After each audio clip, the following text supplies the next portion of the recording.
I feel fresh today, almost as fresh as a freshman. This is good. I'm making puns today, dad jokes. Welcome to Christian Podcast, everybody. I'm so glad that you're here. Today, we are going to talk about the after college life, sometimes as unknown as the afterlife itself. And for that, we're going to have an expert in after college. It's not me, even though I did finish college. And I've been talking a little bit about that throughout my episodes, that I ended up actually graduating 20 years later. But that's a story for another day, because today we have Erica on the show. Erica, welcome to the show. How you doing today?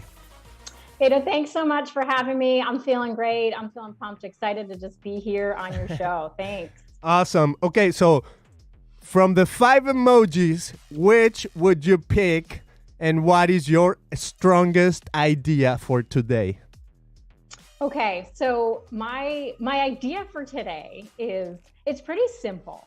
My idea is, I think the church leaders, Christian higher ed, those who work with young people and care about them living out their faith all the years of their lives need to step up and step in to the transition into life after college. We must do more to prepare our young people for that transition. And I'm going with inspired.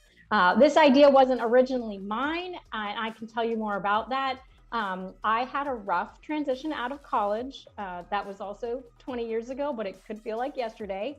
And it was a friend who came to me and said, Erica, I think we need to do something more for these young people in transition. And that was, years later when I was helping college students in a college ministry role. And so this idea that we maybe seek to actively master what we passively suffered, the Mark Savickas quote, I stepped in and said, this is a great idea. We need to do more. And I would say it was inspired even, I remember listening years ago to a sermon by artist Mako Fujimura, and the sermon was about creating into the void. This idea that our best ideas come from seeing those gaps and creating into the void, into those spaces. Wow. And this is a huge gap in higher ed right now. It's a huge gap in terms of college ministries and local churches really trying to step in. I'm encouraged by those who are stepping in. So kudos to those of you who are stepping in, but we need more people saying, I feel responsible and I want to prepare our seniors for what comes next. Wow, what a great idea, just from one emoji. And that is the inspire emoji, everyone. Oh yeah. I feel inspired too. This is so good. I love how you're talking about creating into the void, almost like stepping in the gap. And so if I would use my pastor's words, he says, I believe the answer is in the room. So whenever somebody's trying to propose, this is our challenge, this is what we're facing, and he's like, okay, who do we have? Who is in our team, and what are the qualities that everybody in this team has that maybe this challenge and this, whatever we're facing, maybe the answer's right here, and we just got to tap into our expertises, into our own abilities or qualities that God has already placed. So I love that. I mean, creating into the void, so good. That's going to be the Kickstarter for this conversation, Erica. So let's talk about a little bit of what you do, because I feel like you're precisely that. You saw the need. You finished college, graduated, you experienced it, and at some point you said, we got to do something about it, and you're one of those people who's doing something about it. So tell us a little bit more about what you do and who you are. Yeah, so thanks. For many years, I led a program called Senior Exit with Penn State students. I'm in central Pennsylvania for your listeners, and we are a stone's throw from Penn State University. And what we saw was there were so many seniors who lived out faith in brilliant ways and in beautiful ways during the college years, and then they left. And it was a struggle, challenges on every front, faith, finances, friends, all the things.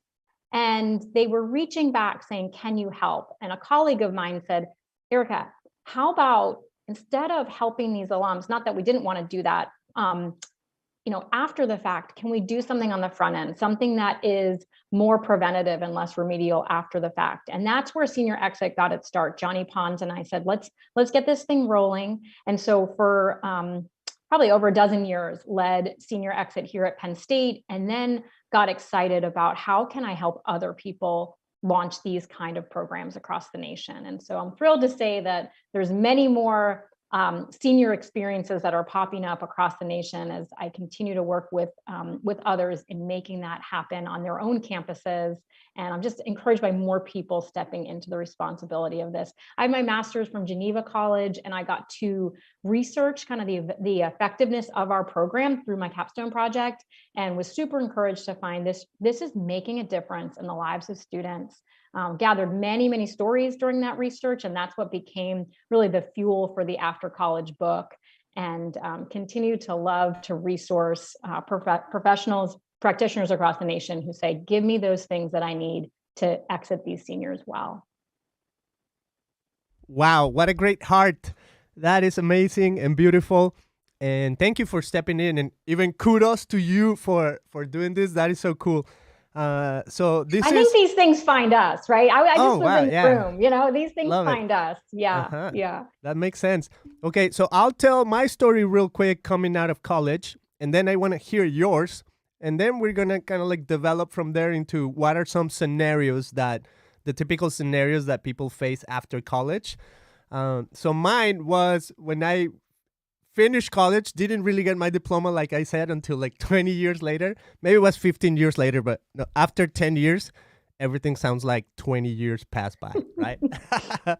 So anyways, I ended my school in Mexico. That's where I grew up, in Guadalajara.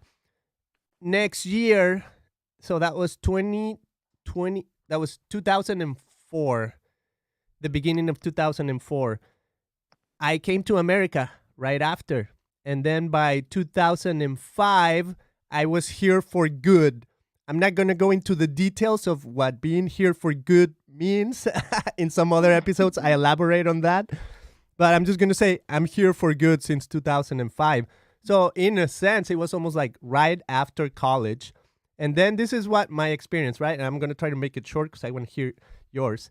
But my experience was, wow, I've been studying for so long, and I'm in a different country under a very specific set of challenges for myself, with a very specific and almost like limited family around me who could kind of like be supportive and things like that.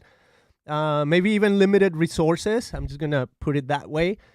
And it's also the time where I'm like, am I going to get married? Who am I going to marry? And then I ended up getting married 3 years after, in 2008, or maybe 4 years later. And then I realized, wow, okay, so I mean, life after college, it was almost like, now I'm married. Now it's an entire different experience, whatever I've lived in the US, than my whole entire life in Mexico, right? Mexico was growing up as a kid, going to school. And then the U.S. was almost like, okay, here's the real world with a whole new set of challenges after college. So that's a little bit of me. What was it like for you, Erica? Wow. Thank you for sharing that. And I mean, it sounds like your transition was even further complicated by, this is a whole cultural transition in addition to leaving the unknown of college and just what is it to be a student for many years in a school system.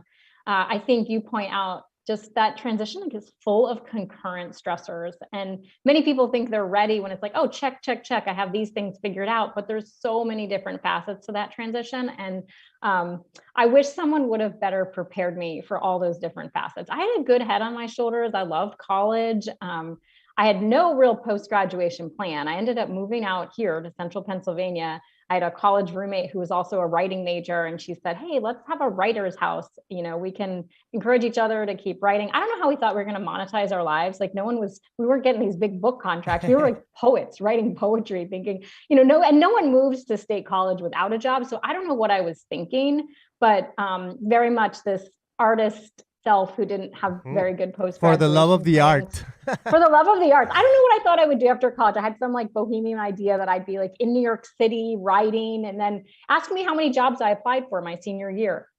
zero. So I really did. And that was just one aspect of my life that I felt unprepared for. How do I translate this 4-year degree into a viable vocation? How do I monetize my life? I mean, that was really a question. How do I sustain my living here? How do I find friends? My friend that invited me to move to Central Pennsylvania, Kimi, was the only person I knew. And she was dating a guy at the time who she spent a lot of time with. So I was just really unprepared for, wow, it's Friday night and I have no one to hang out with. And all my friends have scattered across the US or even the nation or the world to do different things after college. So the loneliness, the feelings of even just, who am I? What's my value? What's my worth when I'm not seeing this constant performance feedback in terms of my grades or, ways that I was used to getting feedback on how I'm doing. I'm not saying that was healthy, but so just so much changed at once for me, and I was not prepared for it. I also had my heart broken. So it was just all the things. And I'm not saying my story is everyone's story, but what is common that I hear again and again is there's struggle in that first year out for many people. And if it goes more smoothly, than you envision, if you have listeners here whose children are about to transition, it goes more smoothly, praise God. But if it doesn't, I wish someone would say, Erica, you're not alone. And it's okay to not be okay right now. You're not alone. You're in a huge transition, and it's okay to not be okay. And it will eventually be okay. Wow. Yes. And I wish somebody would have said that to me too. It's going to be okay. I mean, I don't even want to talk about myself today. I think I've done it in other episodes, but there's a part that just rings so much true that basically what you were mentioning is monetize, like money is important, right? And friendship. And I think those two hit hard, especially as I look back in my early years in the US, were basically my early years after college, and monetization was super hard, right? And even the fact, so I'll throw this into that, I think it's related to this conversation, is the fact that I had a communications degree, right? That was my what I studied. And when I came to America, I found out that really, it was going to be, there were challenges that were not letting me experiment with this, with my knowledge, right? With my capabilities, with my passions. And I worked in construction for 13 years or so. Right. And it was almost in this rhythm of, well, now I want to get married and there's got to be a source of income somewhere. Right. And I realized that for me, it was finding the beauty in that, because in a sense, I never thought I was going to do construction. And I was like, this is not for me. In Mexico, I never grabbed a hammer and put a nail in a wall. Right. And here I learned so many things, even this studio and everything, it's part of it is because of what I've learned. So I don't take for granted the schooling that I had after college, right? That it's okay, here's some other skill sets that you still need to develop. And I stepped into it, So I wonder how many people might feel a little bit like that too. In Mexico, we have this saying that's very typical that, you go to college for 4 years and you end up putting a taco stand. Right? Is there the equivalent to that in the US?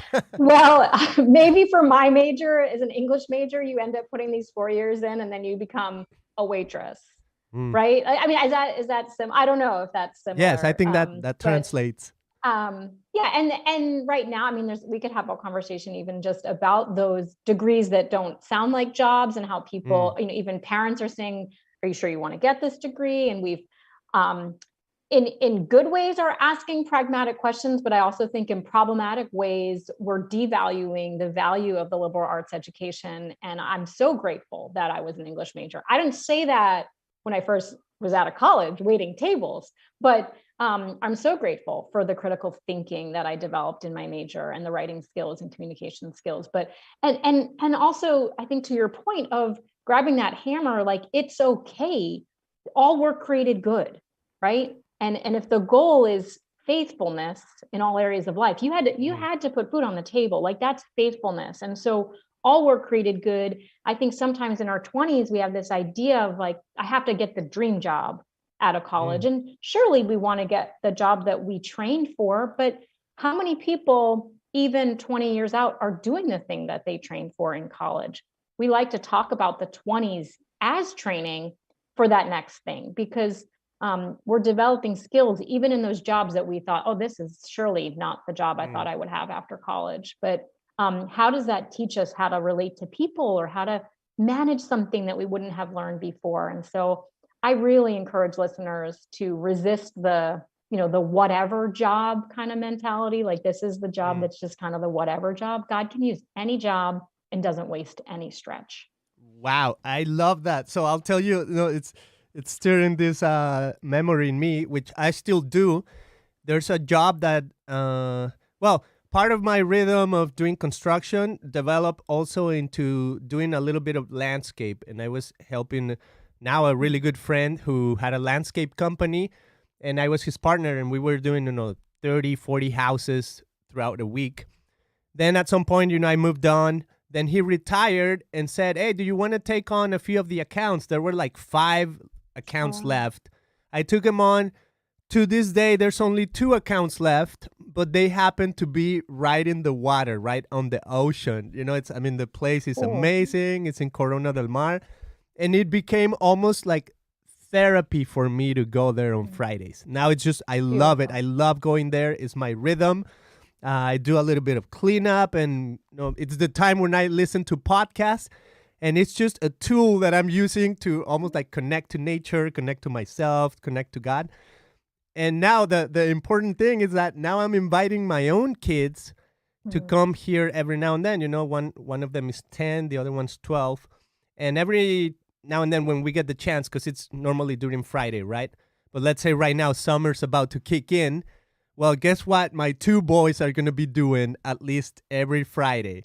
I'm going to bring them on, right? And they're going to learn a few of the skills. And sometimes they don't want to come because they say, I don't want to be scrubbing bird poop on the dock. I don't want to be cleaning tables. I don't want to be, trimming roses and things like that. And I said, hey, don't you remember like the whole Miyagi thing, like the Miyagi-Do thing, like wax on, wax off? That's right. You may think you're not learning karate, but in reality, it's exactly, you're learning some skills that you need. So what do you think in terms of that, almost like the menial of the jobs that can be helpful, right? Oh, I think it's beautiful. And we're not talking about that enough. I think we have, these ideas that I have to go out and get that, that dream job, and we're chasing, sometimes even chasing that shiny paycheck or whatever. But we're made in these moments of the ordinary. I mean, what else do we have but the ordinary lives that we live? And I think if we can't learn to worship God in the ordinary, and to help young people see the value of any job, that any job can be an act of worship. God says that work was created pre-fall. And so it's not this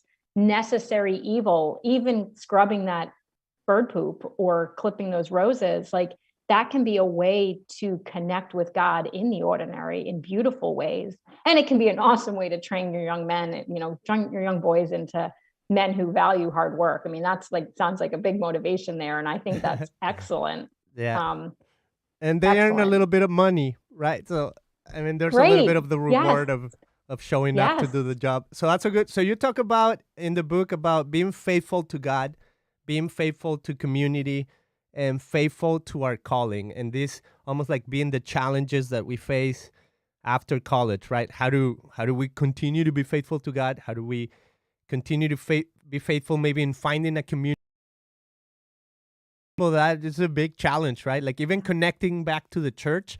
So what have you witnessed when it comes to, kids after college? Some parents even say, I'm afraid to send my kids to college because they might lose their faith and things like that. It's almost like they equate college with, now you don't believe in God almost. Yeah, sure. I mean, I think it's wise for parents to think about who's shaping, my kid's education. Those are the most formative years, those really formative years of college in terms of, kind of calling into question everything I ever was taught. And then you're deconstructing, but you're building, and who's helping them build, I think is a really good question. I'm so thankful for the mentors in my college years who helped me rebuild and gain a worldview that really for life, for interpreting life, because life is hard, right? And we want a worldview that can make sense of our fear and our pain and all of it. But I think I teach at a large public university.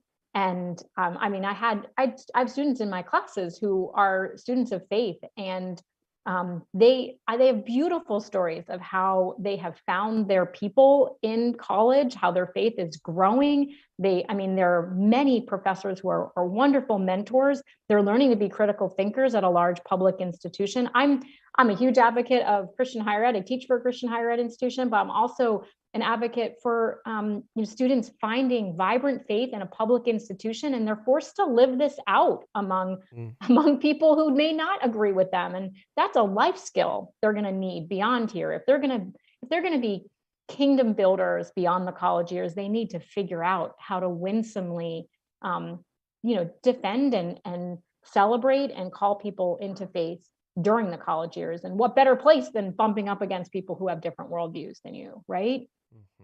Wow, that is so good. So, I have two things.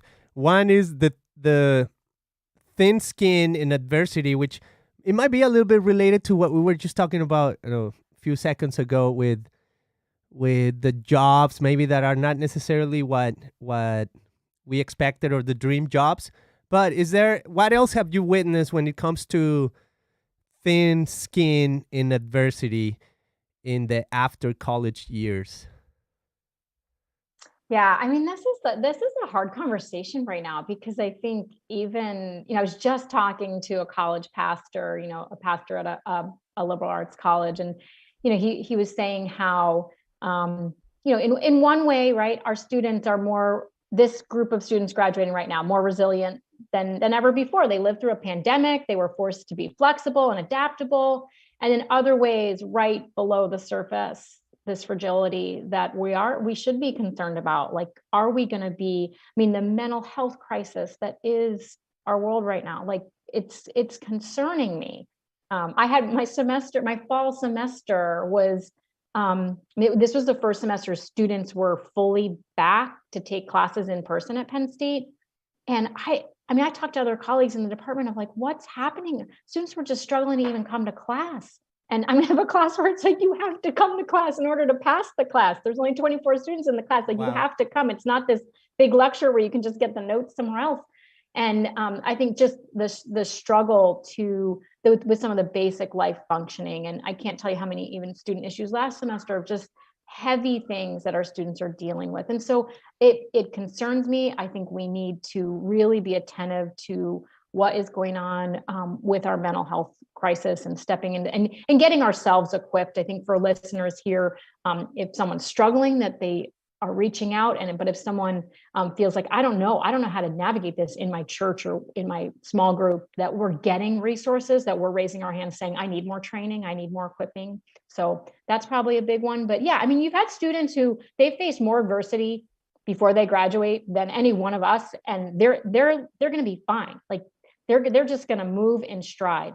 And then others who I think they need to put themselves in more adverse situations. Do a semester abroad, do a semester in a place where, if you've never been an ethnic minority, be in a place where you're an ethnic minority for the first time, to stretch yourself and to prepare yourself. Because we learn how to navigate adversity when we're going through adverse situations, which is unfortunate. Like, hey, sign up for an adverse situation. No one wants to raise their hand for that. But it's those transformational experiences that, all the studies show that's where the real stuff is happening. That's where students are learning.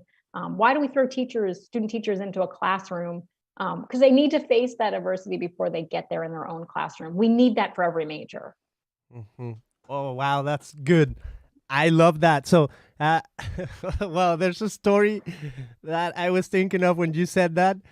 I'm just going to say it, just for the sake of being fun today, which, hopefully a lot of people that are listening, it's the age to have fun too.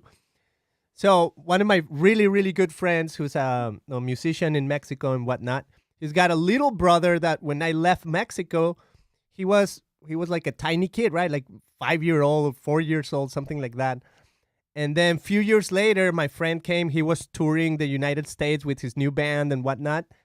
And I went to one of the shows, and I asked him, hey, how is little Rafa doing, your little brother? He's like, what little brother? He's like a teenager, man. He's a pain in the butt. He's like, oh, no, my parents. And I don't want to throw him under the bus. This is like a fun story. He's like, just coming from a friend, right? He said, I felt like my parents gave him everything when he was growing up, like everything on a silver platter, that later on when he started, being 15, 16, he just became a pain in the butt. And then my friend said this phrase. He's like, no, man, like he said it to me because I had little kids right back then. He said, every now and then, just make him trip, man. Just put your feet and make him trip. So it was almost like, I mean, not in a bad way, but almost like this sentiment of like, don't just give him to them that easy, right? Make him like earn it and work for it. So is that a little bit what the thin skin can be? That's good. I think that's good. I mean, I can say the same thing as I'll never forget the time where my kids were super little, probably like my kids are similar ages to yours, 8 and 10 right now. And I remember, I think my daughter's my oldest. She might've only been 3 or 4, and my son, just a couple years younger. And they were struggling with something like, I don't know what they were trying to set up, maybe a kid tunnel or something they wanted to set up. And I was like, I was ready to just swoop in and fix it for them, right? Like, hey, I got this, let me help. And my husband watched it and said, Erica, let them figure it out. Like, don't swoop in. And it's just so easy. I'm a driven person. I want to help them keep moving forward. I'm kind of the pace setter. And it was that a moment of realization, like I have to let them struggle with things. And I'm not saying I have no idea how to do this. Like, I'm figuring this out as my kids grow up. But I do think what's trending right now, I mean, parents have been called the helicopter parents that hover. And now the new term is the snowplow parent who just paves the way, like just makes the way for their child. The snow cloud?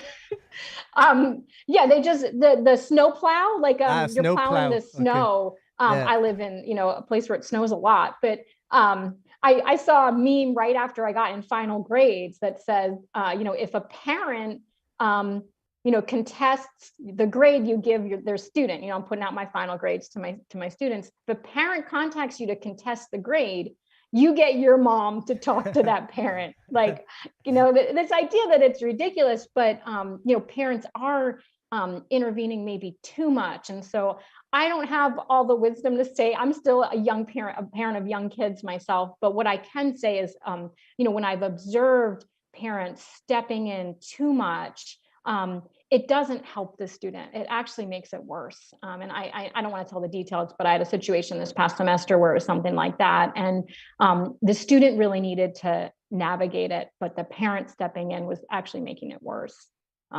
Wow. Yeah. Okay, parents, not too close, please. That makes sense. So, I mean, out of this, first, I want to kind of like tease that. I want to talk about the navigating sex and dating and some of the myths that are around this. But before we do that, let's talk about a little bit of the kids coming back to their parents' house after college or after whenever, right? And me as a Mexican, to me, that's totally normal. Like in Mexico, it's very typical, especially if you live in the big cities. You go to college while you live at your parents' house. Actually, you don't call it your parents' house. You just call it my house, right? I mean, it's just a communal thing. You never say, okay. I don't know, there might be some parents, right, that say, no, this is my house. You get your own house and then you live there. But for the most part, my experience is you go to college, you come back, and you're home because that's your house, right? Now, there's a few people that maybe come from outer state, from smaller cities into the bigger cities because the universities are bigger or better or whatever. And then, there's a little bit of that dynamic of, okay, you need to rent a room, live somewhere, and then go back home, whatever your town is. So there's a little bit of that, but for the people that live in the city, which is a lot, millions of people, it's very typical. go to school, come back, and I'm home. And almost this sentiment also of I'm going to live here until I get married, until I figure out what my next step is. And I never felt, like my parents, well, in this case, they were divorced, but my dad ever saying, hey, it's time for you to move out or something, not also doing the opposite of saying, hey, I don't want you to flourish and get out. Right. But it's not in our mindset. That's what I'm trying to get at. So what do you experience in terms of that for kids after college? Yeah, I love that you point that out, because there are so many things, there are so many cultural assumptions that are being made, and even just, terminology that goes out there about like, what should it mean to be an adult? Like even theories about finances, right? Like this idea that becoming an adult means I'm out from under my parents' roof.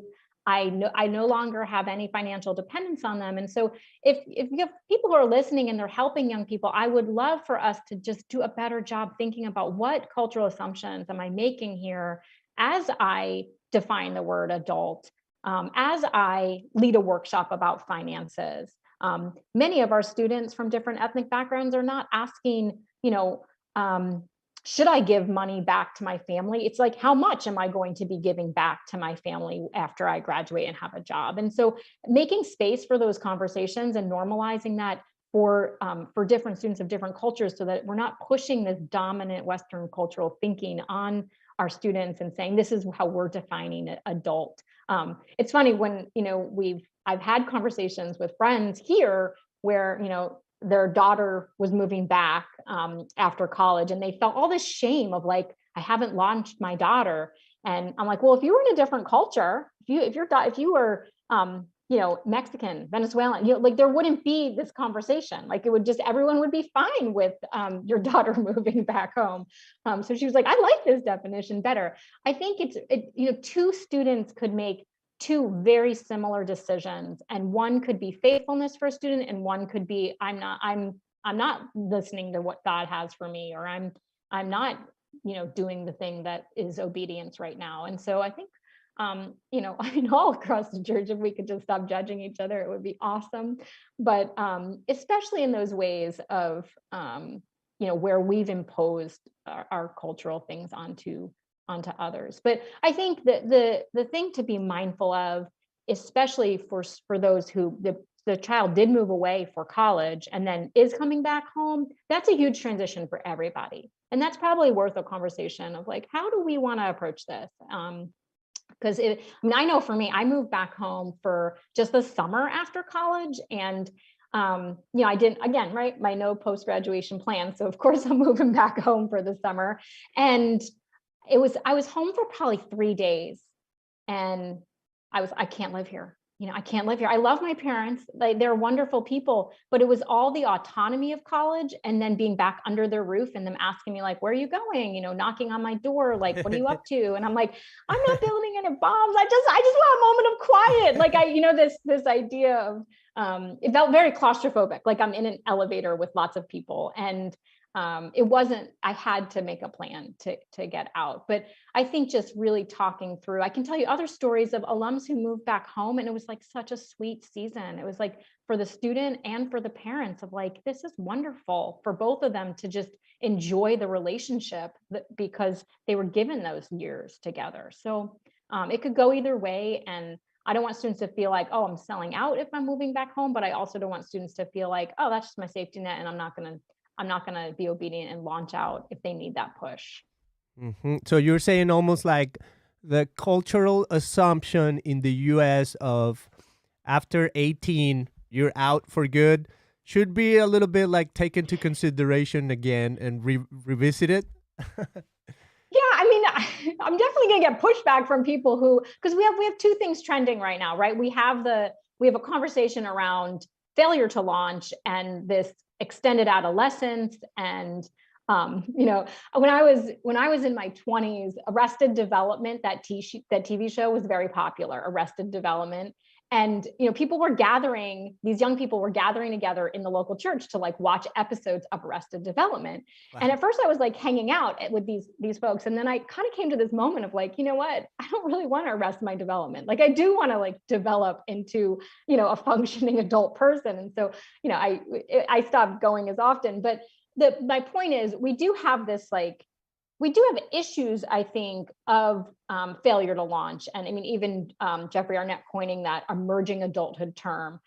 There's things that are really helpful about that, I think, to keep in mind. Students are meandering towards certain life goals. And there's beauty in celebrating this, diversity of how people's trajectories go. So yes, I do think we need to not shame our neighbor if their 18-year-old moves back home after college.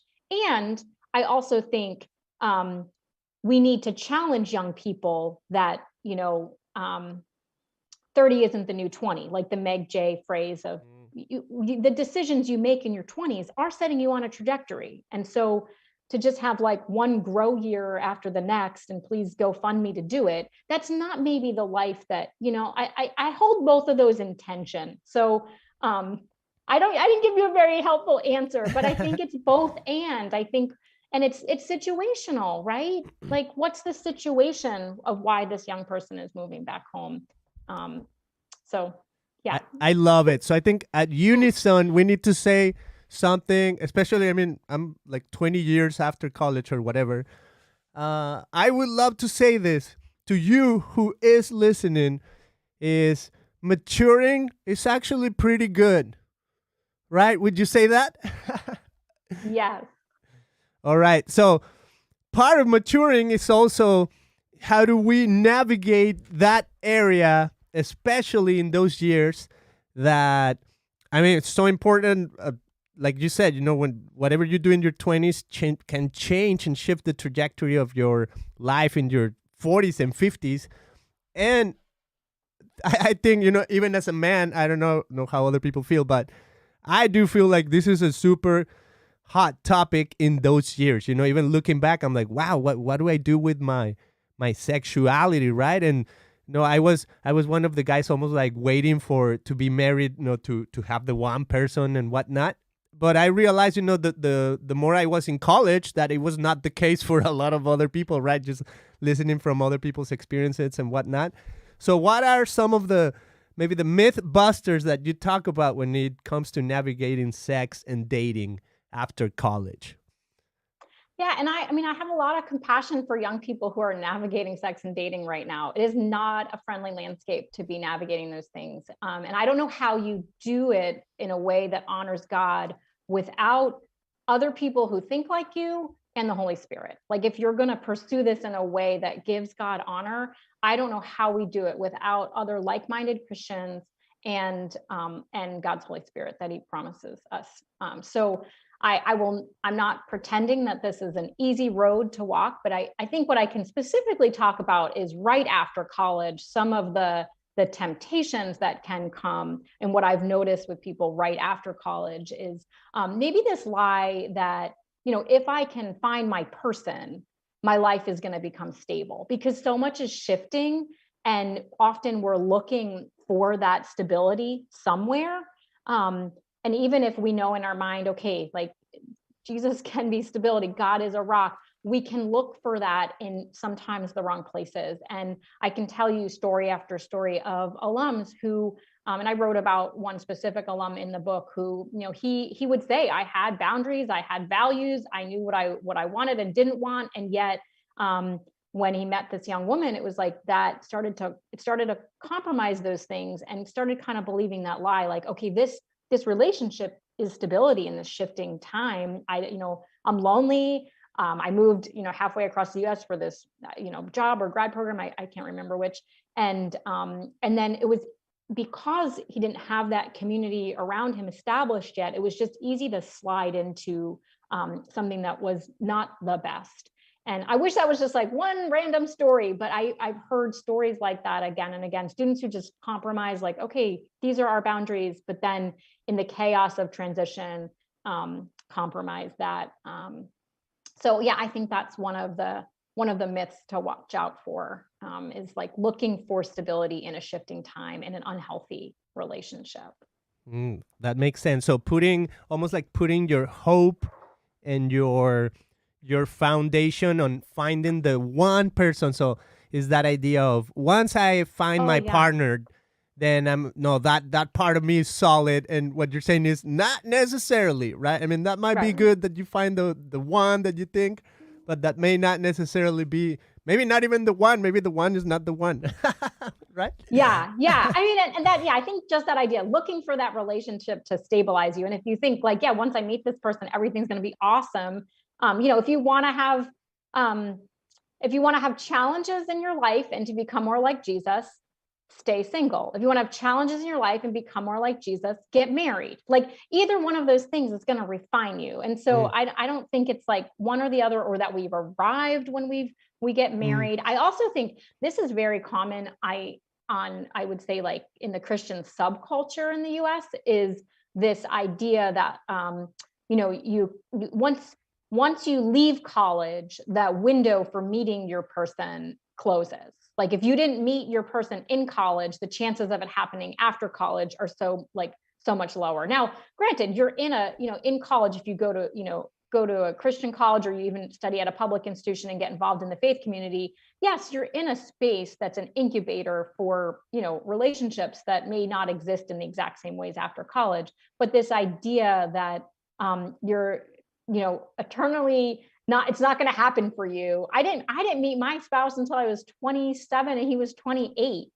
So if I had believed that lie, which I'm sure I did, I think I wrote like some angsty essay in my mid-20s about being single because I thought like I missed my window. Wow. But that is just a lie that I think the enemy wants to use to make us feel discouraged in that area of our lives. And many people are not, the average age of marriage is now so much later. Many people aren't getting married till late 20s, early 30s. And so, and some of my friends I graduated with didn't get married till they were 40 and have beautiful, for the first time at age 40. And my friend just had a baby. I mean, it's God can do all different things at all different times. And so I want to encourage anyone listening if they feel like, oh, that window has closed for me, that's just a lie. I don't know God's plan. I have friends who want to be married and are still single, and they're, following God in faith.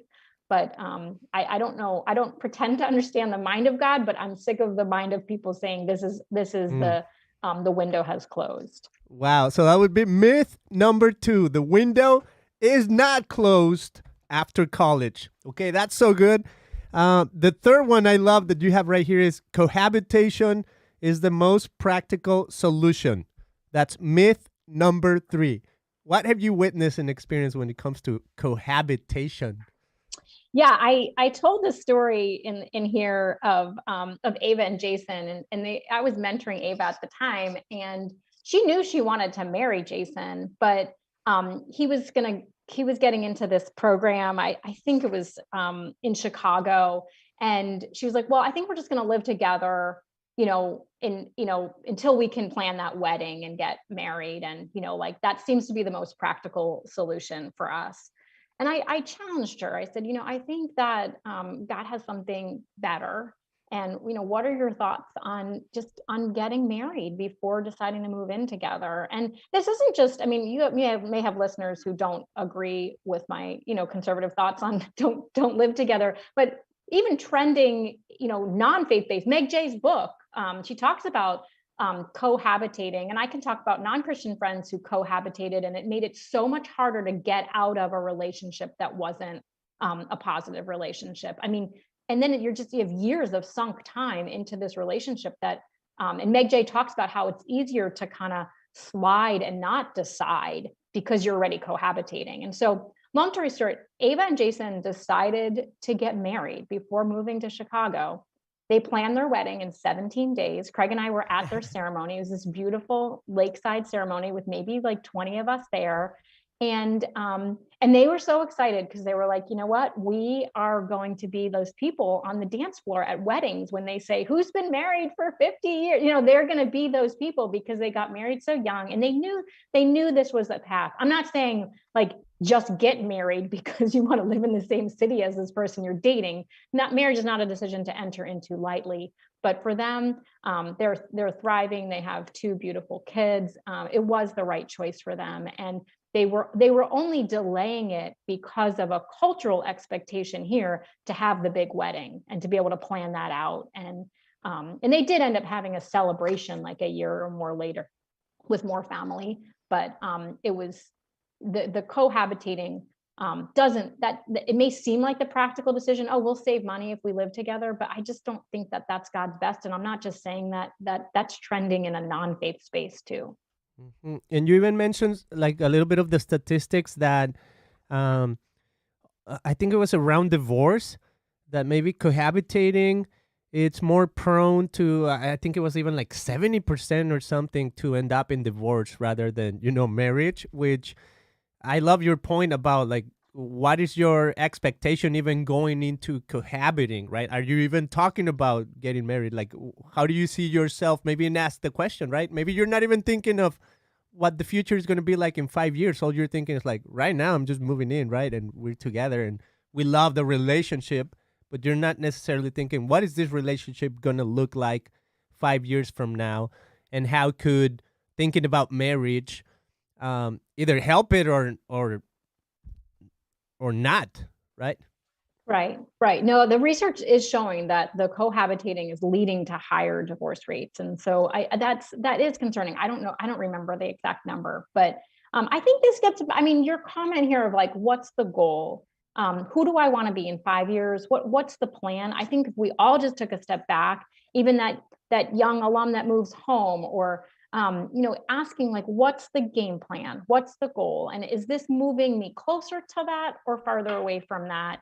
I think it's a great way to assess some of these decisions. If you're not someone who's using a faith grid, and I would hope that if you're listening and you want to put these decisions before God as like, okay, what is God's best in this situation? And so I love how you're bringing that up of like, in the moment, this feels like, okay, this is working, but what's the end game here?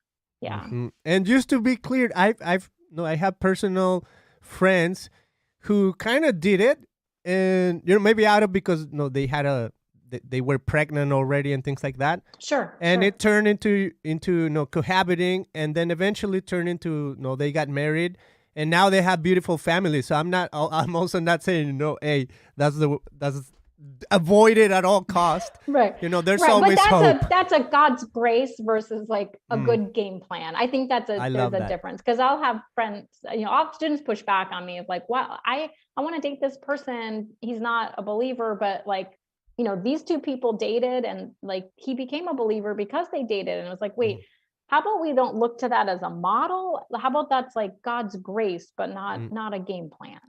Love it. So the difference between a game plan and stepping into God's grace.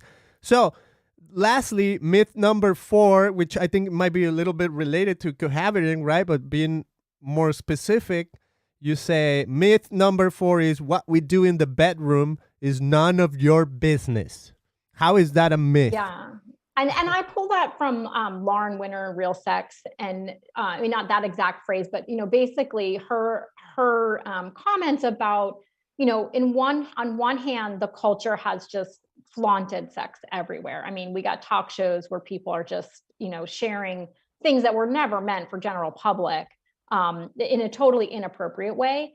But then we also have this idea that our actions, whether that's premarital sex or pornography, or like that, it only affects me, or it only affects me and that one other person, when we're ignoring the ways that all these decisions form us and shape us and have an impact on, if our current sexual partner isn't the person that we are going to spend the rest of our lives with, like that is going to have an impact on that future relationship with the person you are going to spend the rest of your life with. And I'm not in any way in that part of the chapter suggesting that we air our dirty laundry or like be public about our sexual relationships. But what I'm saying is that this idea that my decisions only affect me it is not true. It's and if you've had to have a conversation with someone that you were about to marry about your past decisions, that could be one of the most painful conversations you have. And so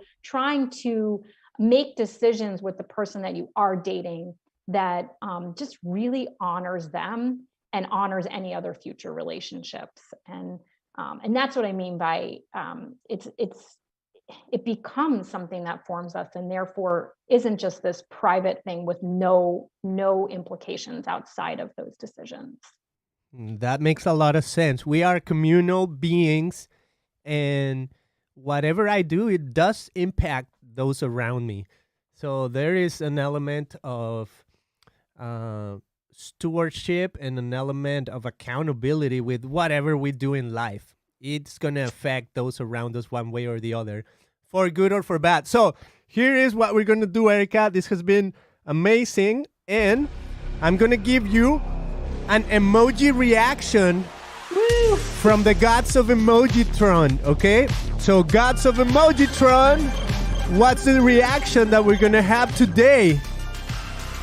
And I have the divine emoji reaction. So right to reply. How do you feel? Because you love critical thinking. So how do you feel about getting a divine emoji? Do you agree, disagree, or would have chosen different? If anyone's getting a divine emoji, all the glory is going to God. If we're going to be faithful in this, we need him. And any good that comes of this, God gets all the glory, right?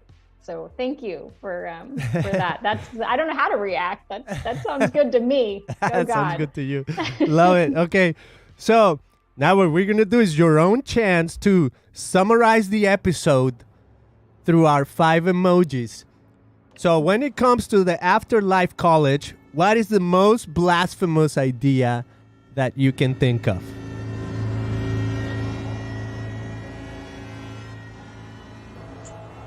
Most blasphemous idea when it comes to life after college. I just keep going to this idea of like, we're not going to do anything in this transition. Like I keep seeing people who, it's like, don't let the door hit you on the way out. We've got to do more, because it's just not, it's not the mission. If we want people to follow Jesus for the rest of their lives, we have to do something on the front end. And so, I don't know if I would use the word blasphemy, but I love it. That's a great question. I think you're talking about apathy. Okay. Apathy, right? Yes. That's blasphemous right there. All right, good enough. We'll take it. A skeptical or skepticism, where you see it played out in the after college life. I think that I'm specifically thinking about those who are, wanting to intervene during the college years, thinking, is this going to make a difference? Like if I step in, is this really worth my time? This seems nice, but is it really necessary? I would say this is crucial. This is mission critical. Like we have to step in and care for people. And then for those out of college who may feel like the floor got pulled out from under me, like the carpet got pulled out from under me, and I'm questioning everything. Like, is God really God? I just think about that quote of like, just to be patient with the questions that you have in your heart right now, all that's unresolved, and that God is going to show up, the Rilke quote of like, be patient with everything that feels unresolved. It's okay to be skeptical right now. God is going to meet you in that skepticism. It's okay to be skeptical. I love that. Inspired. Where does inspiration come from? No, you go. Where does inspiration come from? I mean, we can't really have ideas on our own, right? Like we react to each other. Like you and I are having a conversation. You say something, it makes me think something. And so we need inspiration by listening to God and by listening to other voices, like your good voice here on Christian Podcast. So that's where inspiration comes from. It comes from listening to voices around us, and especially listening to the voice of God. Super. Holy. I think if we're going to live out this faith in life after college, we will be set apart. We will look weird. We will look different. My daughter says to me the other night, Mom, we're the weirdest, coolest family. And I was like, preach, we are going to do things that are weird and different, but it's going to make us set apart in a good way. Yeah. And finally, divine. I mean, I just keep thinking like all glory goes to God. If we're gonna live for Him beyond our college years, I mean, isn't that like what's our goal to to love God and enjoy Him fully? And I think like that's the good life. I mean, we're all chasing the good life after college, right?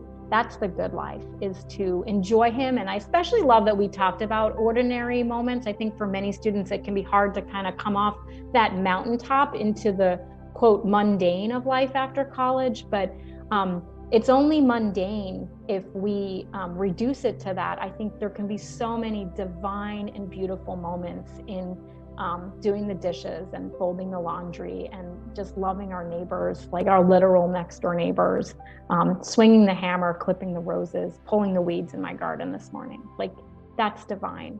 And we have to just put one foot in front of the other and live this out. That's all we have are our ordinary days.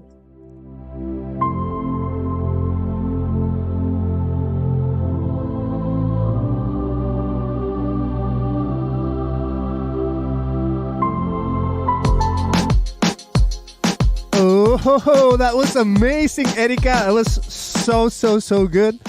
So here I have it.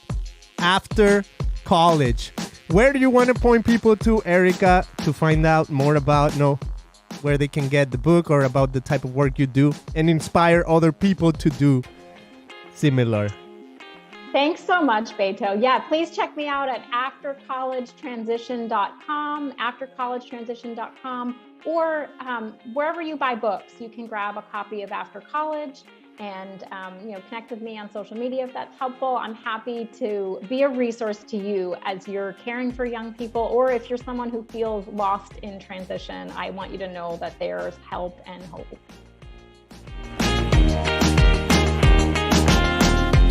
All right, we're gonna dance it out. You ready? I'm ready. This is the life really after college. 20 years down the road. Okay, my friends, thank you for listening and watching. You guys know me. I would love for you to leave a positive review, share the episode, like, subscribe, follow wherever you listen to, whether that's Spotify, iTunes, Roku TV, or you can visit us at ChristianPodcast.com, where we have all of our emojis, and you can disagree with us by choosing your own emoji. I'll see you guys on the next one.